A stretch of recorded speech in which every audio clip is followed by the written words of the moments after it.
अभी थोड़ी देर पहले खबर आई कि राहुल गांधी जी को लोकसभा की सदस्यता से बर्खास्त कर दिया गया है।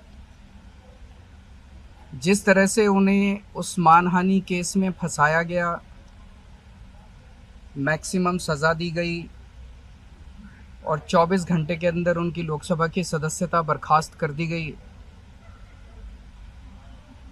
ये हमारे देश के लिए बहुत चिंता का विषय है। हम जुडिशरी का सम्मान करते हैं, लेकिन जो जजमेंट आया हम उसका समर्थन नहीं करते। जिस तरह से उनकी सदस्यता बर्खास्त की गई है, वो एक कायराना हरकत है, वो एक डरी हुई सरकार की निशानी है। लेकिन देश के लिए पूरा आजकल देश के अंदर जो चल रहा है वो देश के लिए बहुत खतरनाक है। पूरे देश से ये एक ऐसा माहौल बनाना चाहते हैं कि देश में बस एक ही पार्टी बचे, वन नेशन वन पार्टी, और सारी पार्टियों को ख़त्म कर दिया जाए। ये एक ऐसा माहौल बनाना चाहते हैं कि एक ही नेता बचे, वन नेशन वन लीडर, बाकी सारे लीडर्स को ख़त्म कर दिया जाए। इसी को तो तानाशाही कहते हैं, इसी को तो डिक्टेटरशिप कहते हैं। पूरा देश ये देख रहा है। मैं देशवासियों से अपील करना चाहता हूँ कि ये भारत हम सबका है, ये भारत 130 करोड़ लोगों का है। हम सब ने मिलकर आज़ादी की लड़ाई लड़ी थी, हमारे पुरखों ने आज़ादी की लड़ाई लड़ी थी, आज़ाद भारत को आज़ाद कराने के लिए। लेकिन आज की जो सरकार है,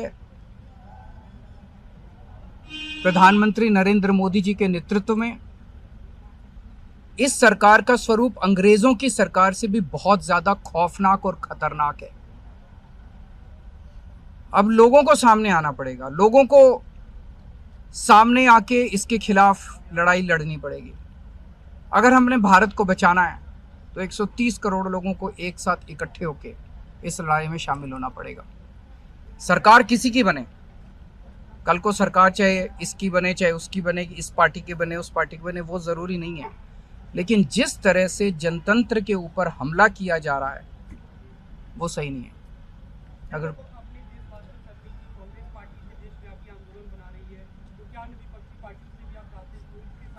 पार्टियां इंपॉर्टेंट नहीं है, मैंने कहा लोग इंपॉर्टेंट हैं। अभी अभी मैंने संसद के अंदर, विधानसभा के अंदर एक एग्जाम्पल दिया। एक ऑटो रिक्शा वाला मिला, ऑटो रिक्शा वाला मुझे कह रहा था जी मुझे व्हाट्सएप मैसेज भेजने में डर लगता है। मैंने कहा क्यों? कहते हैं शायद गिरफ्तार ना कर लें। इस देश के अगर एक ऑटो रिक्शा वाले को व्हाट्सएप मैसेज भेजने में डर लगता है तो आपने 130 करोड़ लोगों को डरा के रखा हुआ है। ऐसे देश कैसे चलेगा? डर डर के लोग कैसे जिएंगे? और क्यों डर डर के जिए? हम, हमारा देश है, हम आज़ाद भारत के आज़ाद नागरिक हैं, हम क्यों डर डर के जिए? पूरे देश को व्यापारी डरा हुआ है, किसान डरा हुआ है, मजदूर डरा हुआ है, नेता डरे हुए हैं, सब लोगों को डरा के रखा। जुडिशरी डरी हुई है, जज डरे हुए हैं, मीडिया वाले डरे हुए हैं, सबको धमकाते हैं ये लोग, सबको ईडी और सीबीआई और इनकम टैक्स की धमकी देते हैं लोग। सर, इससे पहले हमने देखा कि आप लोग के कांग्रेस के साथ रिश्ते काफी खराब रहे, लेकिन आज 14 वो इम्पोर्टेंट नहीं है। हमारे आपस के रिश्ते इंपॉर्टेंट नहीं है। इस टाइम देश को बचाना इंपॉर्टेंट है। मीडिया के ऊपर प्रहार हो और मैं अगर कहूं कि मेरी इस चैनल से बनती नहीं है, वो इंपॉर्टेंट नहीं है। किसी से बनती है या किसी से नहीं बनती, इससे व्यक्तिगत अच्छे रिश्ते हैं कि व्यक्तिगत बुरे रिश्ते हैं, वो इंपॉर्टेंट नहीं है। 130 करोड़ लोगों को, सब लोगों को साथ आना पड़ेगा।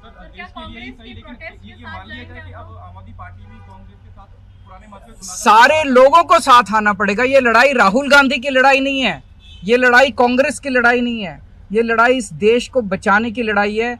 एक तानाशाह से, एक कम पढ़े लिखे व्यक्ति से, एक अहंकारी व्यक्ति से इस देश को बचाने की लड़ाई है। Thank you.